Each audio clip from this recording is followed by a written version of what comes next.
Hello students, how are you. आप लोग कैसे हैं। आज हम स्टडी करने जा रहे हैं क्लास 11th का फर्स्ट चैप्टर, जिसका नाम है जीव जगत, द लिविंग वर्ल्ड। इसके अंतर्गत हम पढ़ेंगे जीव क्या होते हैं, सजीव क्या होते हैं और सजीवों के लक्षण क्या होते हैं। और सजीवों के लक्षण दो प्रकार के होते हैं, सामान्य लक्षण और विशिष्ट लक्षण, वो भी इसके अंतर्गत देखेंगे। तो इन सारी चीज़ों को देखने से पहले स्टूडेंट्स हम देखेंगे कि जीव विज्ञान किसे कहते हैं, जीव विज्ञान के जनक कौन हैं, जीव विज्ञान की शाखाएं कितनी होती हैं। तो let us comes in the points, start करते हैं वीडियो। तो जीव विज्ञान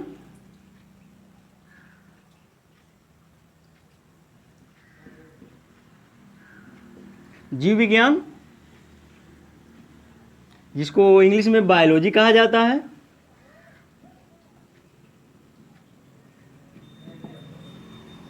याद रखेंगे स्टूडेंट्स। जीव विज्ञान किसे कहते हैं, ये हर एक बायोलॉजी के स्टूडेंट को आने चाहिए। जीव विज्ञान किसे कहते हैं, जीव विज्ञान के जनक कौन हैं, ये नॉर्मल चीज़ें हैं, सामान्य जानकारी है, हर एक स्टूडेंट के माइंड में, दिमाग में होनी चाहिए सारी चीज़ें।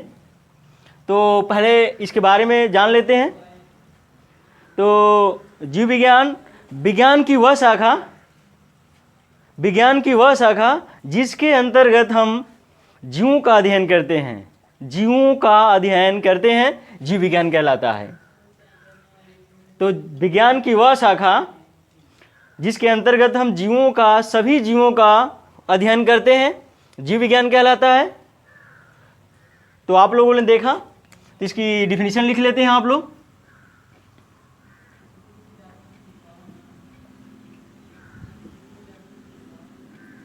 विज्ञान की वह शाखा जिसके अंतर्गत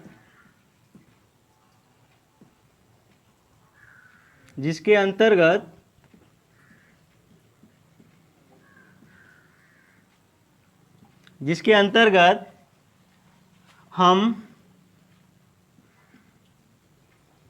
सभी जीवों का अध्ययन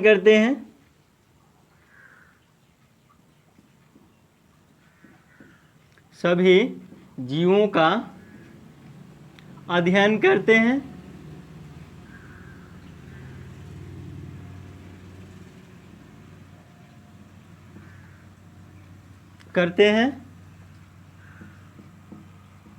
जीव विज्ञान कहलाता है।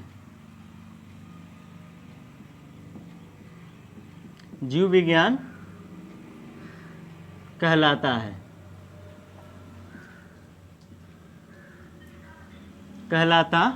है। तो आप लोगों ने देखा जीव विज्ञान का डिफिनीशन कि विज्ञान की वह शाखा जिसके अंतर्गत हम सभी जीवों का अध्ययन करते हैं, जीव विज्ञान कहलाता है। आगे देखेंगे तो जीव विज्ञान जो बायोलॉजी, इसकी इंग्लिश होती है बायोलॉजी को भी हम देख सकते हैं कि इसका मतलब क्या होता है, बायोलॉजी। तो बायोलॉजी शब्द जो होता है, अंग्रेजी का जो बायोलॉजी शब्द होता है, यह इसको संधि विच्छेद करते हैं, दो पार्ट्स में बनते हैं। तो ये जो बायो शब्द है, ये बायोस से मिलकर बना हुआ है, बायोस। और बायोस का मतलब होता है लिविंग, और लिविंग से मतलब होता है जीव। जबकि लॉजी शब्द लोगोस से मिलकर बना है, लॉजी शब्द लोगोस से मिलकर बना हुआ है। लोगोस का मतलब होता है टू स्टडी, और इसका हिंदी होता है अध्ययन करना।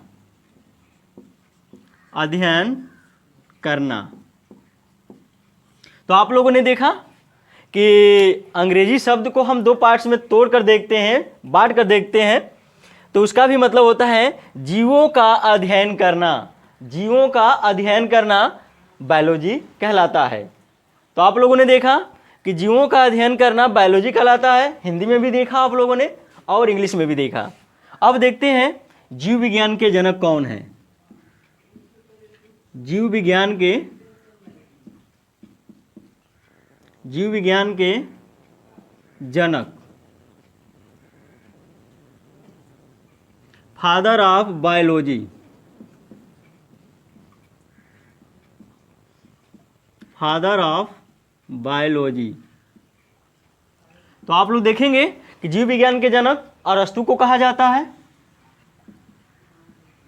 अरस्तु अर्थात जीव विज्ञान के जनक अरस्तु हैं, जिसको इंग्लिश में एरिस्टोटल कहा जाता है। एरिस्टोटल। तो आप लोगों ने देखा फादर ऑफ बायोलॉजी एरिस्टोटल को कहा जाता है, अरस्तु को कहा जाता है। अब देखेंगे जीव विज्ञान की शाखाएं कितनी होती हैं। तो अगला हम लोग का पॉइंट्स होगा जीव विज्ञान की शाखाएं, branches of biology.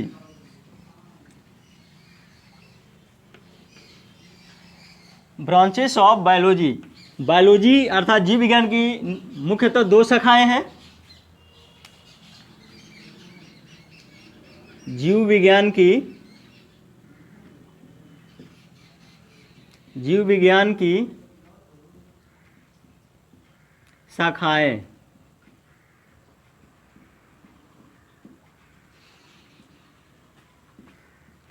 Branches of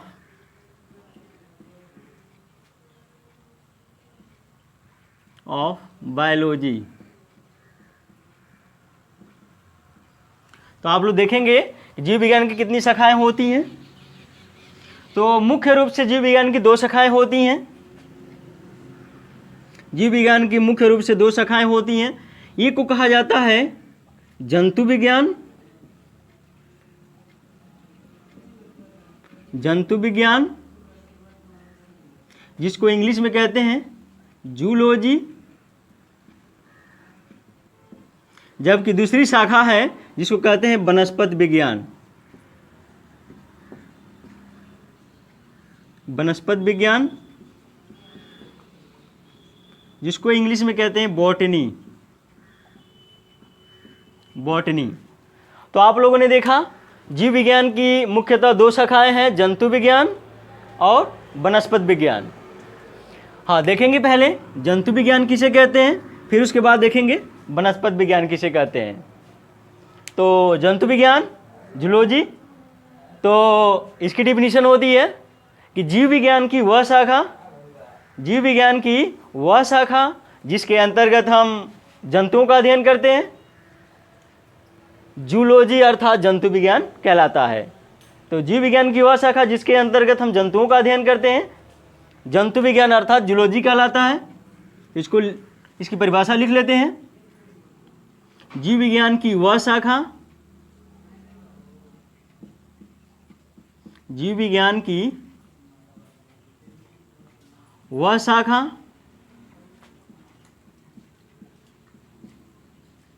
जिसके अंतर्गत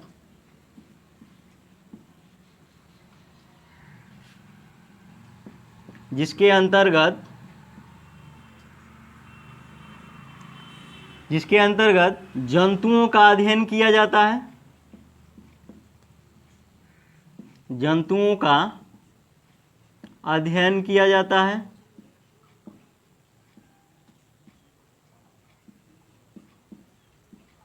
किया जाता है, जंतु विज्ञान कहलाता है।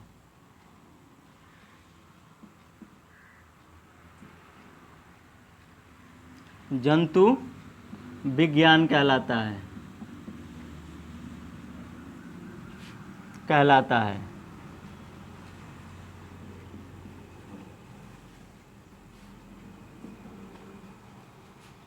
तो आप लोगों ने देखा जंतु विज्ञान के बारे में कि जीव विज्ञान की वह शाखा जिसके अंतर्गत हम जंतुओं का अध्ययन करते हैं, जंतु विज्ञान कहलाता है। आप देखेंगे जंतु विज्ञान के जनक किसको कहा जाता है, तो father of zoology, father of zoology, अर्थात जंतु विज्ञान के पिता किसको कहा जाता है? तो अरस्तु को कहा जाता है, अरस्तु को ही कहा जाता है, अरस्तु, अरिस्टोटल, अरिस्टोटल, अर्थात जीव विज्ञान के जनक जो हैं वो अरस्तु हैं। अब देखते हैं वनस्पति विज्ञान किसे कहते हैं। तो जीव विज्ञान की वह शाखा, वनस्पति विज्ञान के अंतर्गत देखेंगे कि जीव विज्ञान की वह शाखा जिसके अंतर्गत हम वनस्पतियों का अध्ययन करते हैं, अर्थात पेड़ पौधों का अध्ययन करते हैं, वनस्पति विज्ञान कहलाता है। तो इसका भी परिभाषा आप लोग लिख लेंगे, जीव विज्ञान की वह शाखा, जीव विज्ञान की वह शाखा जिसके अंतर्गत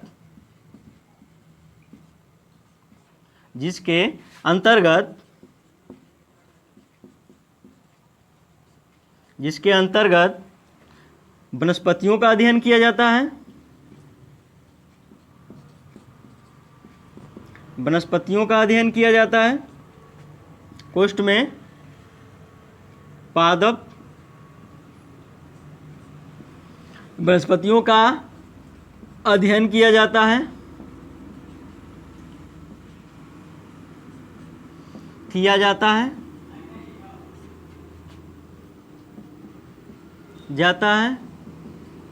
वनस्पति विज्ञान कहलाता है, वनस्पति विज्ञान कहलाता है।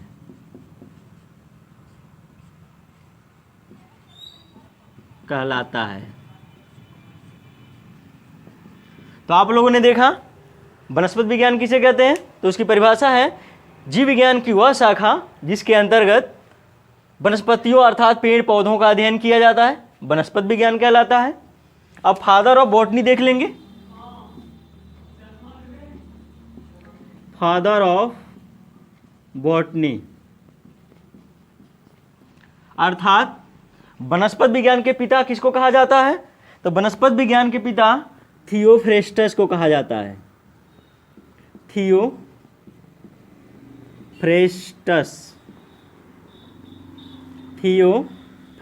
को कहा जाता है।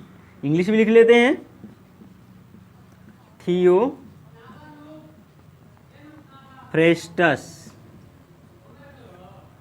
तो आप लोगों ने देखा कि फादर ऑफ बॉटनी अर्थात वनस्पति विज्ञान के भी जो जनक हैं वो थियोफ्रेस्टस या थियोफ्रेस्टस को कहा जाता है। तो आप लोगों ने जीव विज्ञान की परिभाषा, जीव विज्ञान की शाखाएं और उनके जनक के बारे में देखा। ये सामान्य जानकारी बायोलॉजी के हर एक स्टूडेंट को आनी चाहिए, हर एक स्टूडेंट को ये सभी जानकारी आनी चाहिए जो बायोलॉजी पढ़ते हैं। अब देखेंगे जीव जगत के बारे में, द लिविंग वर्ल्ड के बारे में। अब अपने चैप्टर पर आते हैं। तो आपके चैप्टर का नाम है, क्लास 11 का पहला चैप्टर है जीव जगत द लिविंग वर्ल्ड। इसके अंतर्गत हम देखेंगे जीव क्या होते हैं, जीवों के लक्षण क्या होते हैं। तो आप लोग जुड़े रहिए और आगे के बाकी चैप्टरों को हम बारी बारी से वीडियो अपलोड करेंगे, आप लोग ध्यान से पढ़ते रहिए। तो जीव विज्ञान के बारे में बता रहे हैं कि जीव विज्ञान के अंतर्गत हम क्लास 11 का पहला चैप्टर है जिसका नाम है जीव जगत द लिविंग वर्ल्ड। इसमें देखेंगे सजीव क्या होते हैं, सजीवों के लक्षण क्या होते हैं, मुख्य लक्षण क्या होते हैं, सामान्य लक्षण क्या होते हैं। तो इसमें हम शुरू करते हैं पहले सजीव।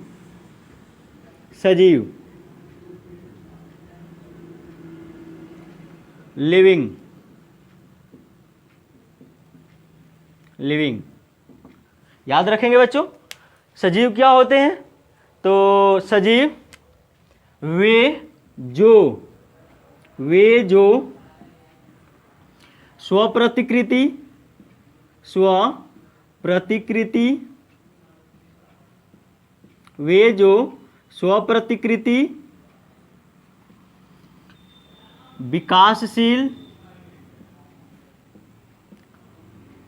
विकासशील एवं स्वनियमनकारी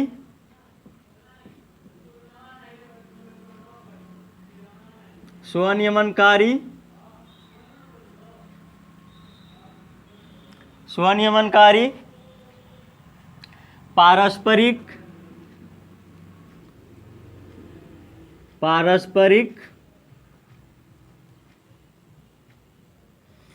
क्रियाशील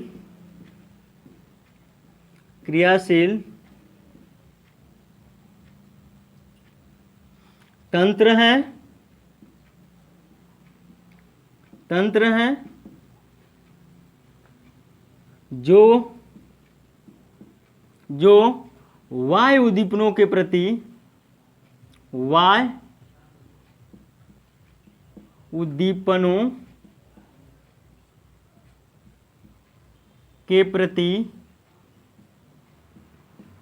वायु उद्दीपनों के प्रति अनुक्रिया करते हैं।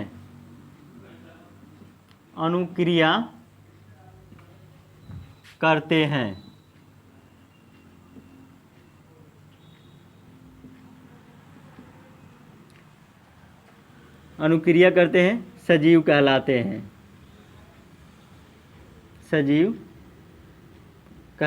हैं।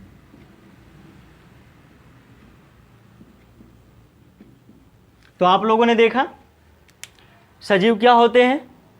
वे जो स्वप्रतिकृति, विकासशील एवं स्वनियमनकारी, क्रियाशील, पारस्परिक क्रियाशील तंत्र हैं जो वायु उद्दीपनों के प्रति अनुक्रिया करते हैं, सजीव कहलाते हैं।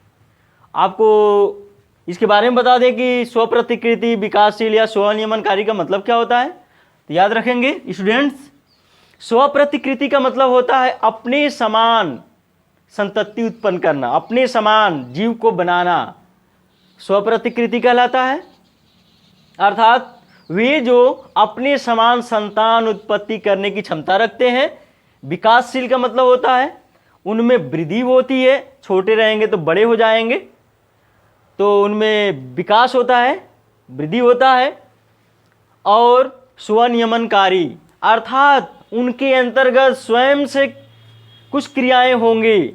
स्वनियमनकारी मतलब उनमें कुछ क्रियाएं अपने आप होंगी, स्वयं होंगी। जैसे श्वसन हो गया आपका, पाचन हो गया आपका, उत्सर्जन हो गया। ये सारी क्रियाएं उनके अंतर्गत, शरीर के अंतर्गत, बॉडी के अंतर्गत होती रहती हैं। और वो वायु उद्दीपनों के प्रति जो क्या करते हैं, वायु उद्दीपनों के प्रति अनुक्रिया करते हैं। अर्थात वायु उद्दीपन का मतलब होता है जितने भी वातावरण में जैसे गर्मी, सर्दी, वर्षा जो होता है उसके प्रति ये क्या करते हैं, अनुक्रिया करते हैं। कोई ना कोई, जैसे मान लीजिए कि ठंड का मौसम है तो अपने आप को क्या कर लेंगे, गर्म कपड़े से ढक लेंगे। और गर्मी का मौसम है तो क्या कर लेंगे, अपने आप को पंखा चालू कर लेंगे। बरसात का मौसम है तो अपने आप को सेव करने के लिए छाता लगा लेंगे। ये वायु उद्दीपन हो गए जिसके प्रति अपने आप को क्या कर लेते हैं, इंसान है तो चेंज कर लेते हैं। और भी जो जीव होते हैं सारे वायु उद्दीपन के प्रति क्या करते हैं, अनुक्रिया करते हैं। तो आप लोगों ने सजीव देखे कि सजीव किसे कहते हैं, वे जो स्वप्रतिकृति, विकासशील एवं स्वनियमनकारी, पारस्परिक क्रियाशील तंत्र हैं जो वायु उद्दीपनों के प्रति अनुक्रिया करते हैं। जैसे एग्जाम्पल्स देख लेते हैं। एग्जाम्पल जैसे मानव हो गए, पादप हो गए, और जीवाणु हो गए, विषाणु हो गए, etc। ये सभी क्या है, सजीव है। एग्जाम्पल भी आप लोगों ने देख लिया। अब देखते हैं सजीवों के लक्षण। सजीवों के लक्षण क्या होते हैं, तो आगे देखेंगे सजीवों के लक्षण। इसको मिटा दें तब देखेंगे आगे सजीवों के लक्षण क्या होते हैं।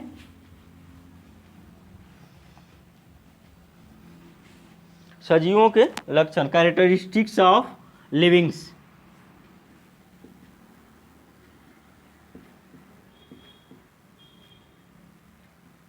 सजीवों के लक्षण,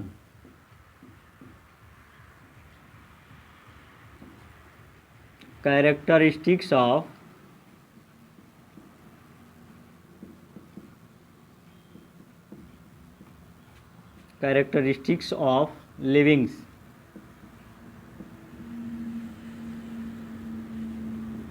तो सजीवों के लक्षण में हम देखेंगे कि सजीवों के लक्षण क्या होते हैं, कौन कौन से लक्षण होते हैं।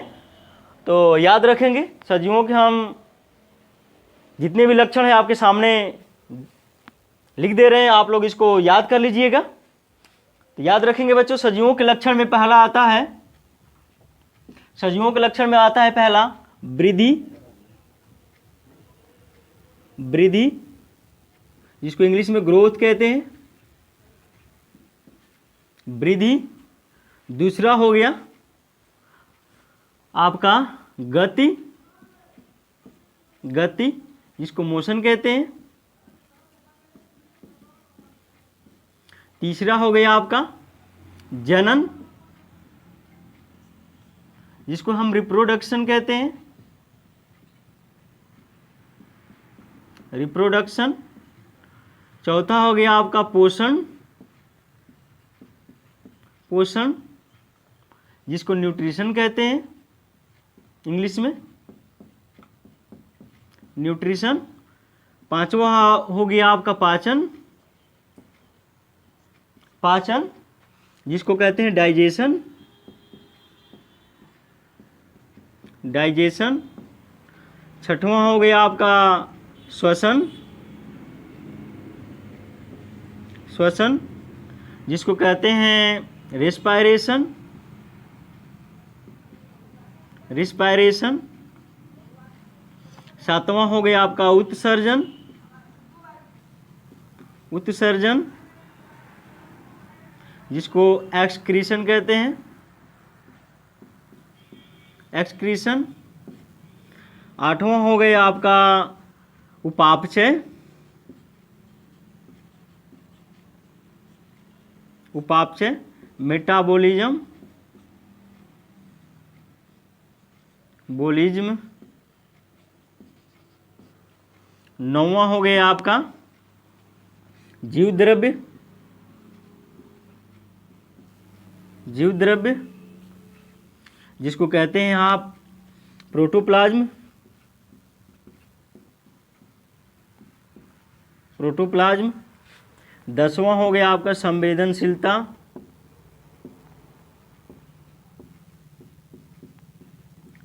संवेदनशीलता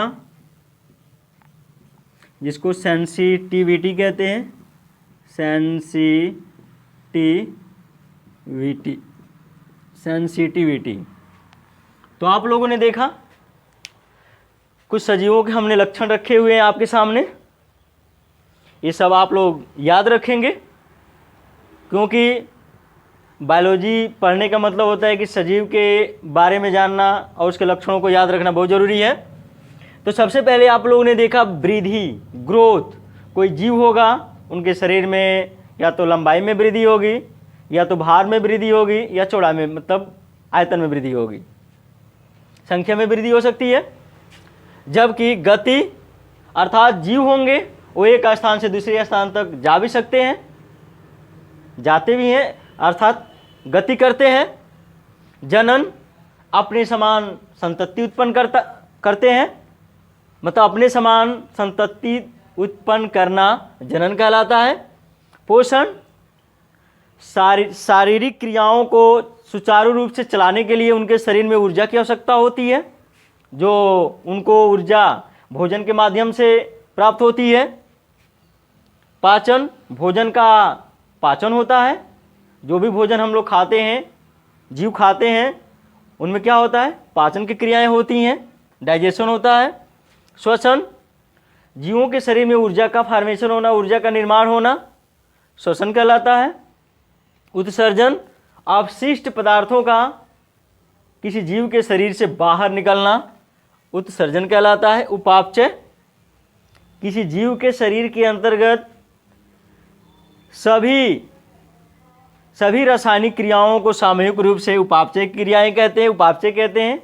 रासायनिक क्रियाओं को किसी जो सजीव के शरीर में हो रही हैं रासायनिक क्रियाएं, उनको उपापचय कहते हैं। जीव द्रव्य, सभी जीव इस दुनिया में जितने भी जीव होते हैं कोशिका से मिलकर बने होते हैं, और कोशिका जो जीवित कोशिका होती है उसमें जीव द्रव्य पाया जाता है। तो जीव द्रव्य भी एक सजीवों का लक्षण है।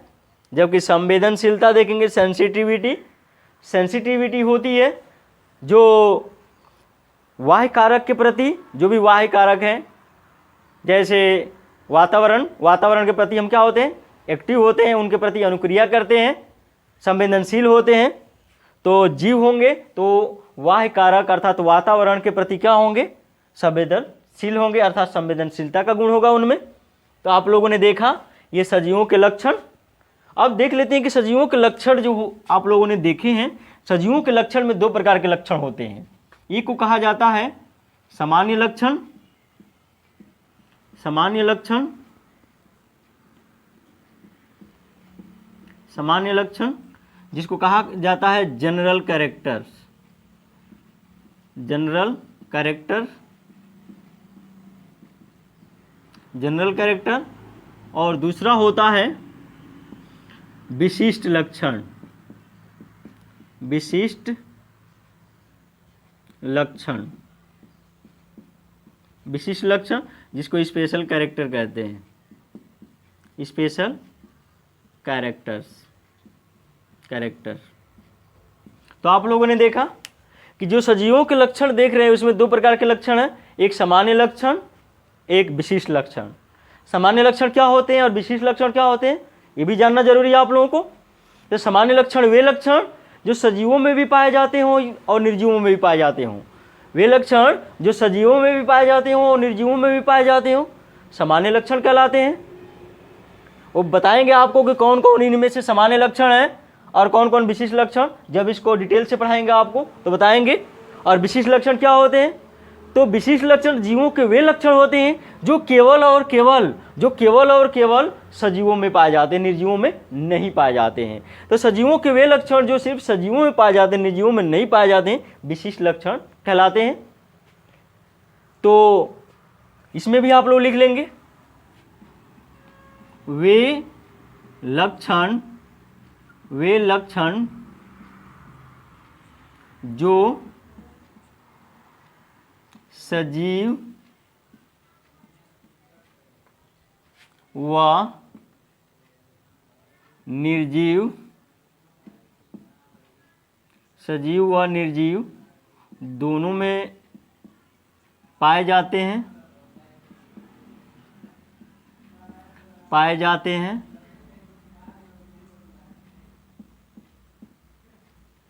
सामान्य लक्षण कहलाते हैं।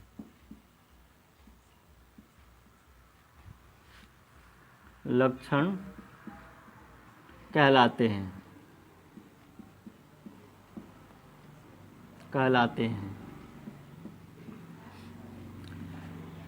जैसे करके हमको पता है लेकिन आप लोगों को जानना जरूरी है। इसमें देखेंगे वृद्धि, गति, जनन, ये सजीवों के सामान्य लक्षण हैं, जबकि जो बाकी सब देख रहे हैं ये सब विशिष्ट लक्षण है। तो जरा देख लेते हैं सजीवों के विशिष्ट लक्षण क्या होते हैं। तो सजीव, इसकी डिफिनीशन देख लें।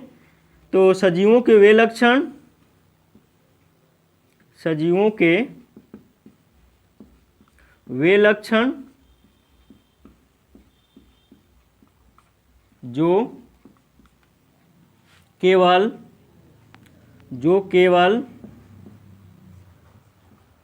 सजीवों में ही पाए जाते हैं, सजीवों में ही पाए जाते हैं,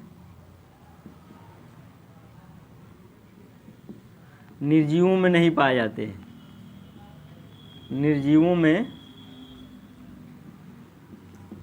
नहीं पाए जाते।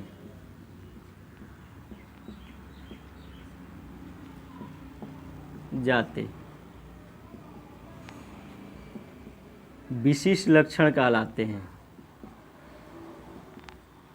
विशिष्ट लक्षण कहलाते हैं। तो आप लोगों ने देखा कि विशिष्ट लक्षण क्या होते हैं। तो सजीवों के वे लक्षण जो सिर्फ सजीवों में ही पाए जाते हों, निर्जीवों में नहीं पाए जाते हैं, विशिष्ट लक्षण कहलाते हैं। जैसे आप लोगों ने देखा पोषण, पाचन, श्वसन, उत्सर्जन, उपापचय, जीव द्रव्य संवेदनशीलता, ये सजीवों के विशिष्ट लक्षण हैं। इसके बारे में विशेष रूप से जानने के लिए, विस्तार रूप से जानने के लिए आप आगे की वीडियो को देखेंगे। तो आज यहीं तक रहने देते हैं।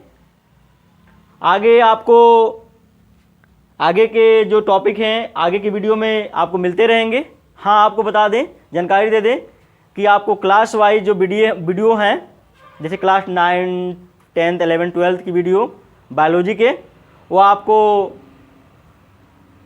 आपको daily by daily SN online classes पे मिलती रहेंगी, जिसको देखने के लिए आप सब्सक्राइब करें, लाइक करें और शेयर करें। धन्यवाद।